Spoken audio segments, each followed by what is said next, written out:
அப்புறமா அப்படிங்கிற ஒரு நேரமே கிடையாது. அப்புறமா வருமா வராதான்னு தெரியாது. போகாத, அப்புறமா பார்த்துக்கலாம், நாளைக்கு படிச்சுக்கலாம். என்னைக்குப்பா எக்ஸாமு? அடுத்த வாரம் தர்ஸ்டே தானே. இன்னைக்கு என்ன கிழமை? சாட்டர்டேக்கே ஏன்டா அடிச்சுக்கிற? ஜாலியாக இருப்பியா? சொல்லி சொல்லி சொல்லி சொல்லி வரும். புதன்கிழமை சாயந்தரம் 7 மணிக்கு இந்த ஈரல் வந்து இங்கே மாட்டோம். சுச்சோ 4 யூனிட் படிக்க முடியுமான்னு தெரியலையே, படிச்சிடலாம். அந்த டைமில் ஃபோன் வரும். வெக்கமானோ சூடு சொரணம் இல்லாமல் அந்த ஃபோனை எடுத்து பார்ப்பீங்க. யார் நான் டைம் இல்லைன்னு தெரியுதுல்ல, சுவிட்ச் ஆஃப் பண்ணிட்டு படியேன். படித்தா படித்து பழக்கம் இல்லையா, உடம்பெல்லாம் வலிக்கும். உடனே மனசு சொல்லும். காலையில் 3 o'clock அலாரம் வச்சுட்டு இப்போ தூக்கம் வருது.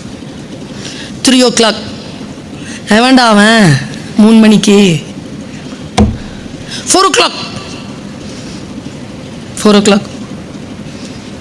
5 o'clock எந்திரிச்சு ஐயோயோ படிக்கணுமே படித்து 9 மணி வரைக்கும் குளிக்காம சாப்பிடாம அப்படியே வந்துட்டு கொஸ்டின் பேப்பர் வாங்கிக்கிட்டு அப்படியே அது மேலேயே படுத்து தூங்குறது.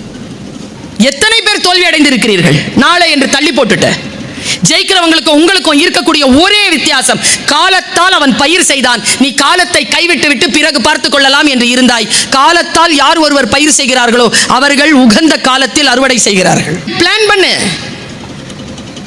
ஜாலியா இருக்கக்கூடாதுன்னு சொல்லல, ஜாலியா இரு. ஜாலியா இருந்தாலே தப்பு நடக்கும். தப்பு நடக்காமலாம் ஜாலியா இருக்க முடியாது. இன்னைக்கு இருக்கிற சூழல் அப்படி. அம்மா ஒரே வார்த்தையை சொல்றேன், சிந்தித்து பார்த்து செய்கையை மாத்து. சிறுசா இருக்கையில் திருத்திக்கோ, தவறு சிறுசா இருக்கையில் திருத்திக்கோ. தெரிஞ்சும் தெரியாம நடந்திருந்தா அதை திரும்பவும் வராம பார்த்து